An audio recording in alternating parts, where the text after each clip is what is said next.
Halo teman-teman trader semua. Udah lama saya nggak bikin video. Hari ini saya coba bikin satu video singkat untuk menyampaikan sesuatu kepada teman-teman.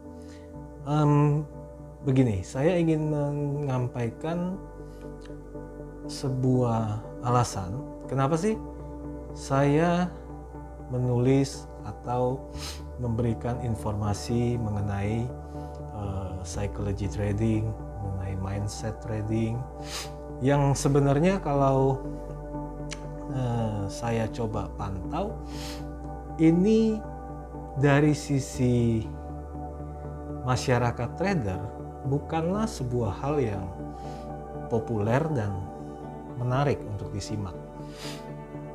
Tapi bagi saya itu tidak menjadi sebuah persoalan. Justru saya inginkan adalah ini memberikan sebuah warna, sebuah perbedaan di dalam memberikan edukasi secara free kepada teman-teman trader. Satu, yang pertama adalah sebenarnya kalau kita mau bicara market teknis, ini yang lebih diminati oleh banyak sekali pelaku pasar, karena memang sudah ada sebuah, bukan stigma ya, tapi lebih kepada sebuah cara pandang bahwa trading itu adalah bicara teknis. Misal contoh, kita kalau ketik saja kata analisis, trading, forex di YouTube misalnya, di situ kita akan temukan banyak sekali konten-konten yang terkait dengan masalah teknis, masalah analisis, masalah indikator. Nah, hal seperti itu sudah terlalu banyak. Oleh karena itu saya rasa kalau bicara penguasaan, kemampuan, pengetahuan mengenai masalah teknis ini mungkin sudah sangat-sangat banyak yang expert. Tapi ada satu hal yang menurut saya sangat jarang diajarkan, yaitu masalah psikologi ini sendiri. Walaupun mungkin saya yakin ada, tapi mungkin tidak banyak.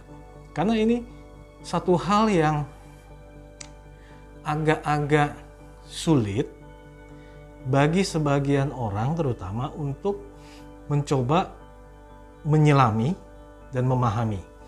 Nah, kalau saya secara pribadi, kebetulan saya trading sudah dari tahun 95.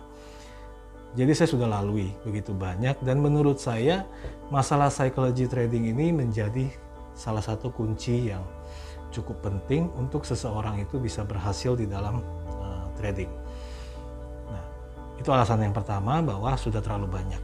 Kemudian alasan yang kedua adalah, apakah teman-teman pernah mengalami ya di dalam trading itu, misalnya adalah begini. Anda sudah belajar kemana-mana ya, entah mentor A, mentor B, mentor C, dan akhirnya juga tidak mendapatkan hasil yang cukup signifikan sesuai dengan yang teman-teman mau. Nah, terkadang hal ini membuat kita jadi bertanya-tanya, apa sih yang menjadi persoalan? Kemudian bagaimana sih mendapatkan satu ilmu yang betul-betul bisa menghasilkan uang di dalam trading? Nah, untuk hal ini, kadang orang tidak menyadari bahwa sesungguhnya adalah ada persoalan simple, sebenarnya nggak simple juga ya. Ada sebuah kondisi di mana sudut pandang terhadap trading ini hanya dari satu sisi. Nah, oleh karena itu, tulisan-tulisan saya, apakah fanpage saya atau ke Telegram saya, lebih banyak adalah mengajak orang untuk melihat dari sudut pandang yang lain. Ya, itu. Jadi poin keduanya adalah saya ingin mengajak teman-teman untuk melihat trading itu secara lebih utuh, ya, dari berbagai sudut pandang. Ada di dalam tulisan saya adalah bahwa trading itu sebenarnya ada yang disebut dengan the triangle of successful trading. Itu ada analisis pasar, kemudian ada money management, kemudian juga ada psychology trading. Misalnya contohnya gini, ada seseorang, dia belajar dengan mentor A misalnya. Kemudian ada orang lain juga sama belajar kepada mentor A juga. Dan ini terjadi banyak di lembaga-lembaga edukasi ataupun orang-orang yang suka dengan membeli signal. At the end, belum tentu hasilnya antara yang satu ini dengan yang satu ini sama. Padahal gurunya sama. Nah, letak persoalannya ini ada di mana? Nah, letak persoalan ini biasanya adalah di masalah psikologi. Misal saya ambil contoh. Saya mengikuti seorang guru. Saya mengikuti seorang mentor. Tapi saya, cadangan kapital saya di belakang, ya misalnya contoh, saya ada uang 50.000 US. Saya transaksi dengan satu lot. Kemudian ada teman yang lain itu mengikuti guru yang sama. Tapi modal dia adalah modal, misalnya katakan modalnya hanya $1.000. Dan itu pun hasil pinjam misalnya. Ya. Nah, kita sama-sama memasuki sebuah kelas, kemudian mengikuti guru yang sama, mengikuti indikator yang sama, tapi at the end, pada saat proses berjalan, hasilnya bisa beda. Nah, kenapa bisa beda? Ya sebenarnya simple. Misal contoh, si guru ini mengajarkan adalah, oh, kita kalau masuk di sini, lantas nanti kita TP di sini, kita SL di sini. Misal ya. Nah, kemudian saya dengan uang yang cukup, ya, artinya saya ya udahlah, ikutin aja lah gurunya. Rugi ya rugi, untung ya untung. Ya sudah, saya tidak ada beban. Maka ilmu guru itu bekerja di saya.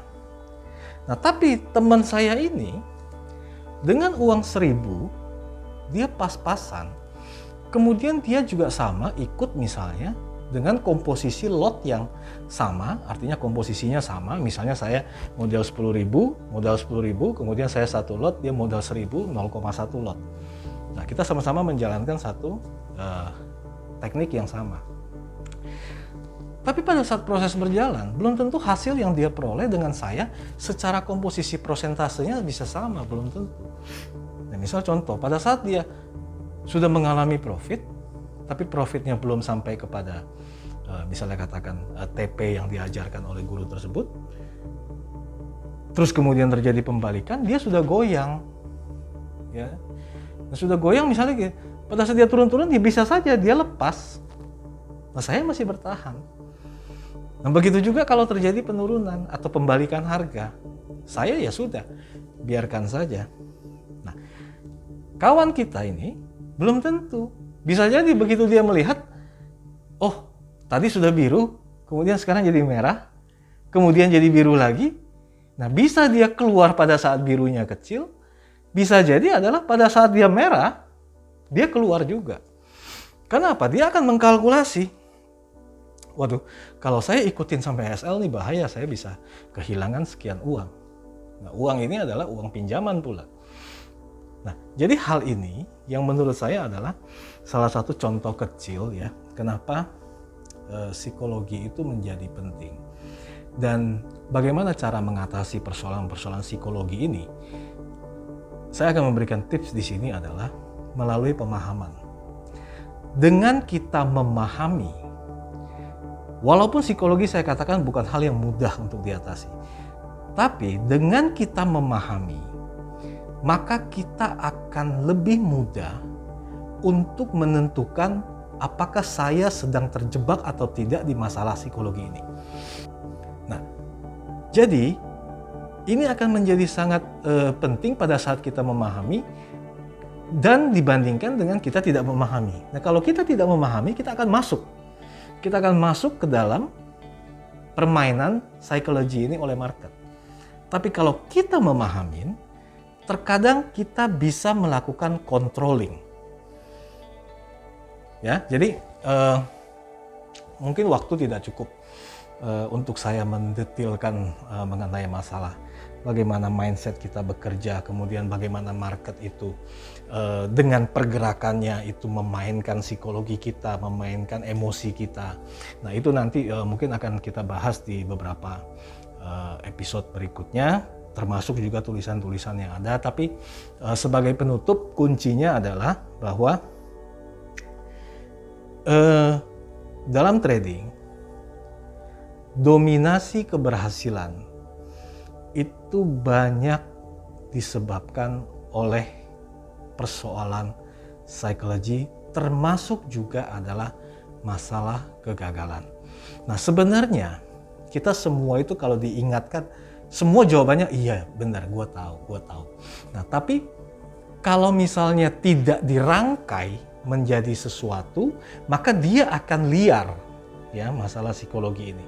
Maka perlu ada satu melokalisir masalah sehingga itu akan lebih mudah untuk diatasin. Ya, sebagai contoh misalnya, simple saja misal, saya buat satu contoh sederhana.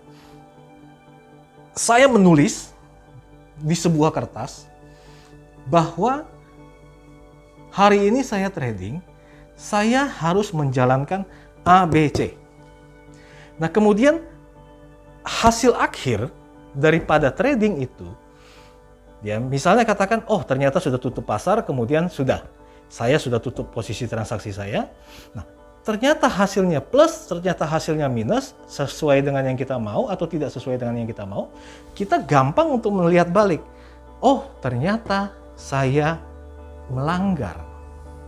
Nah, itu yang saya sebut dengan coba untuk melokalisir persoalan dengan cara yang simple, ya. Tapi ke depan nanti kita akan bahas lagi beberapa hal topik yang terkait dengan masalah ini. Ya, mudah-mudahan dengan ada pemahaman yang lebih dalam, yang lebih jauh, teman-teman trader bisa lebih baik lagi dalam masalah trading. Karena kalau bicara teknis, bicara indikator, saya yakin seyakin-yakinnya bahwa di Indonesia ini, ya, ataupun Anda bisa lihat daripada tutorial-tutorial, itu sangat banyak yang bagus-bagus. Ya, saya tidak perlu bahas masalah itu. Ya, saya hanya ingin memberikan tambahan masukan dari aspek mindset, kejiwaan, dan psikologi, karena ini berpengaruh dalam trading. Terima kasih teman-teman atas perhatiannya. Sampai ketemu di video berikut.